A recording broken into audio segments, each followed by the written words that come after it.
Of you who clicked this video know who CoryxKenshin is, so I'll save you all the deep backstory. He's a family-friendly YouTuber who gained a little over 20 million subs by posting variety gameplay content. Cory's reputation has been nothing but good in the eyes of many, as he doesn't get into any controversy or drama and preaches positivity. Maybe the biggest gripe some of his supporters have is that he takes too many breaks. But that quote-unquote issue pales in comparison to the allegations I'm about to cover. That was Let's get into crazy. it.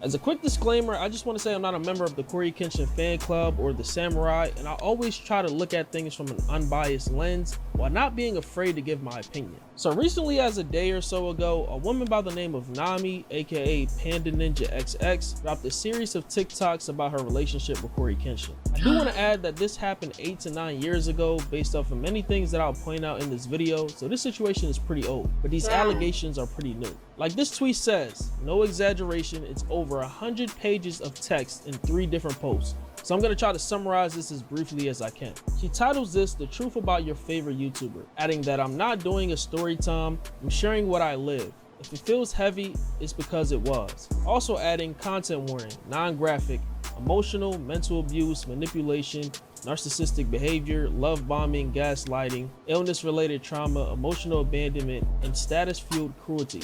And everything that she put here led. Oh my god. I don't know.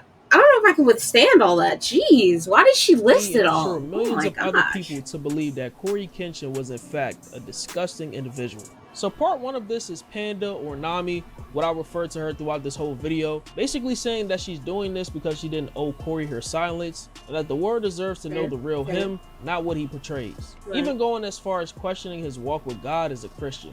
She talks about meeting him when she was at her lowest point and him making her feel important, but apparently quote-unquote hid her from the world like she was invisible. Nami also mentioned various times where Cory emotionally abused her, ghosted, and used her body and mind for his benefit. After initially hearing this part, it gave me complicated toxic relationship vibes, especially after she hints at Cory cheating on her. Cory said that this girl was his sister when they had a heated discussion, which led to him ghosting her again. Nami went on to say that this affected her mentally, confused as to why people consider him to be a role model on YouTube, and questioned many other things. And she ends this part off by saying, "This was only the beginning, part 2 comes tonight, and it only gets heavier." Okay. In part 2, we see some actual evidence like messages being sent back and forth on Xbox dating back to July 2019. In these messages, after some time, Cory contacted her in hopes of sleeping with her again, joking and making light of him ghosting her a while ago. She also claims Cory did this because he knew what control he had over her, which I can't confirm or deny because I wasn't in their relationship. But if what she's saying is true, while it is messed up, this is basic toxic relationship behavior and nothing to write home about. But she says that in doing this, he threw the fact that she got assaulted in the past in her face, knowing that she didn't let anyone have access to her after that trauma she endured, and try to use her for sex. Cory responds that he genuinely loved Nami at the time, but didn't have his life in order. Which is crazy because in part 1 she says that she didn't care if he had money or fame, but proceeds to assume that his life was perfect because he was rich and famous. Which is not the case, and there's so many examples I could use, but I'll be here all day. And by the way, people were saying that these messages were edited, which I can't determine is true or false. Continuing on, Nami says that she was diagnosed with breast cancer around a pandemic, which is really bad. Cancer is a horrible disease. This made her feel isolated, reaching out to Cory for support. It's like, she I don't even understand.